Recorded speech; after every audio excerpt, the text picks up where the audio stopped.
Welcome back. So today we're diving deep into what feels like the final act of a movie, 1 Timothy chapter 6.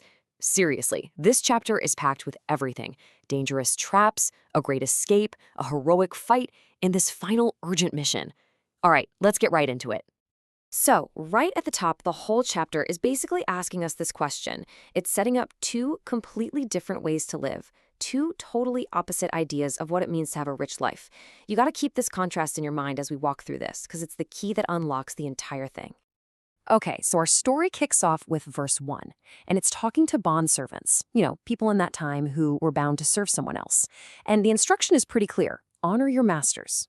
But check out the reason why. It's huge. It's not just about being a good employee.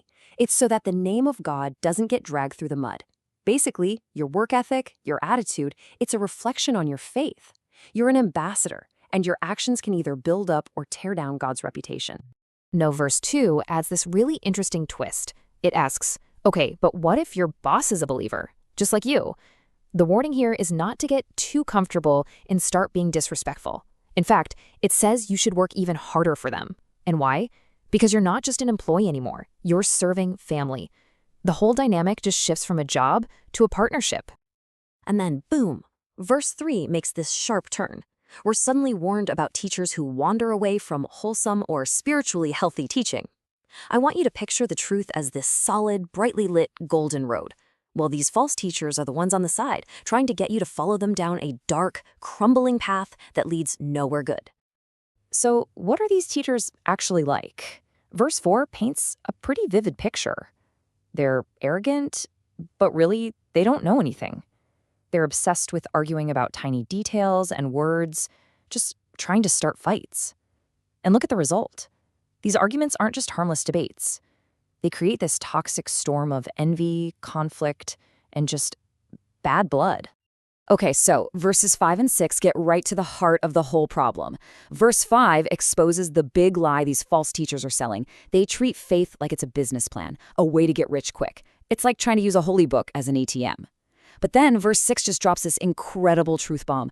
Real great game, the thing we should all be chasing, isn't money. It's godliness plus contentment, that deep, unshakable peace that has nothing to do with what's in your wallet.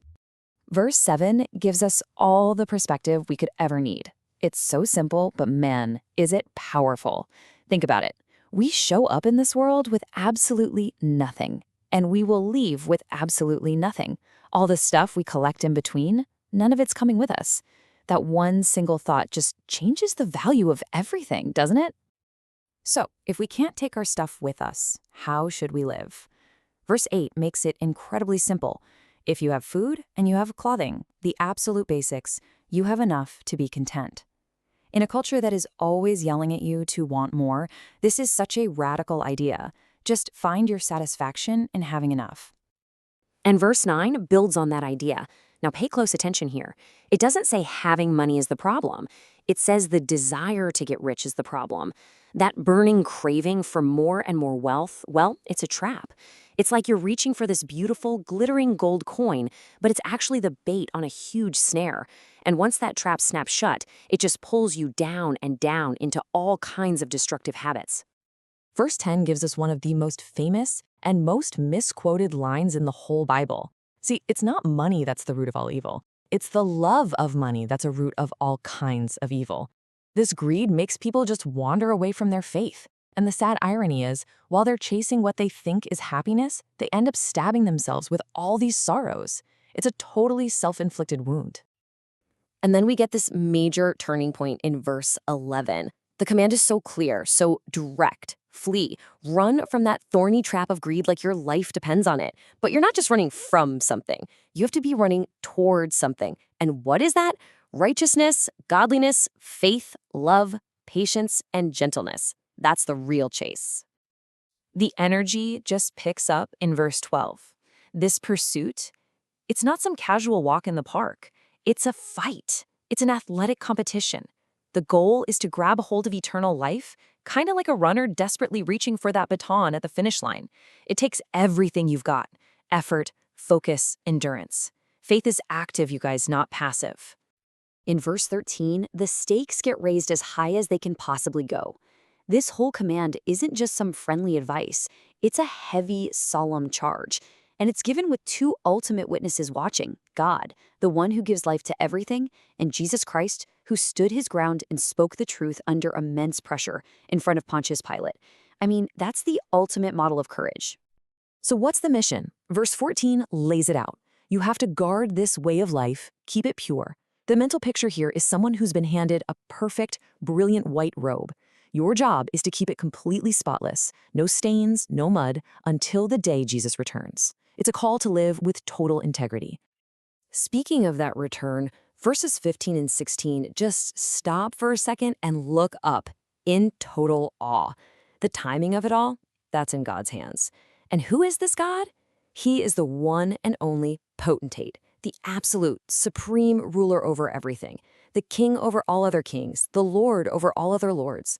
Every other power on earth is just a shadow compared to him. Verse 16 continues trying to describe God, saying he's the only one who is immortal by his very nature. He lives in a light that is so pure, so intense, you can't even get close to it. No human has ever seen his true form. And when you think about a being that powerful, the only right response is just honor and praise. After that huge, cosmic view of God, verse 17 brings us right back down to earth with some really practical instructions. This is a direct message to wealthy people, and it's two things. First, don't be arrogant about your money. And second, don't put your trust in it, because wealth is uncertain. It can disappear in a second.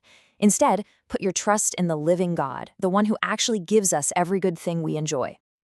So what's a rich person supposed to do with their money? Verse 18 gives them the game plan. Use it to do good. The goal is to get rich in a totally different kind of currency, the currency of good works. They're told to be generous, to be quick to give, and to be happy to share. They should turn their bank account into a tool to bless other people. In verse 19 shows us the amazing investment strategy behind all this generosity. When they use their earthly money for good, what they're really doing is building a solid spiritual foundation for their future. This is how you truly lay hold on eternal life. It's the ultimate retirement plan, an investment in true, lasting wealth. And now we get to the very end, with this final, personal, and super urgent command in verse 20. He says, "O Timothy, guard the deposit." The truth that he was taught is this priceless treasure, and his job is to protect it, to stand guard against all that empty chatter and the so-called knowledge that's really just foolishness. He needs to be a watchman at the gate. Why is it so urgent? Well, verse 21 tells us exactly why. Some people have already bought into these false ideas, and the result is that they've completely lost their way. It's like their spiritual compass just broke, and now they're just wandering off the path, lost in a thick fog of confusion. And that's where our journey through this chapter ends, but it leaves us with this huge question for our own lives. When you boil it all down, it comes down to two actions. What are you being called to run away from, and what are you supposed to be running towards? And maybe even more important, what is the precious truth that's been given to you, the treasure that you're called to guard?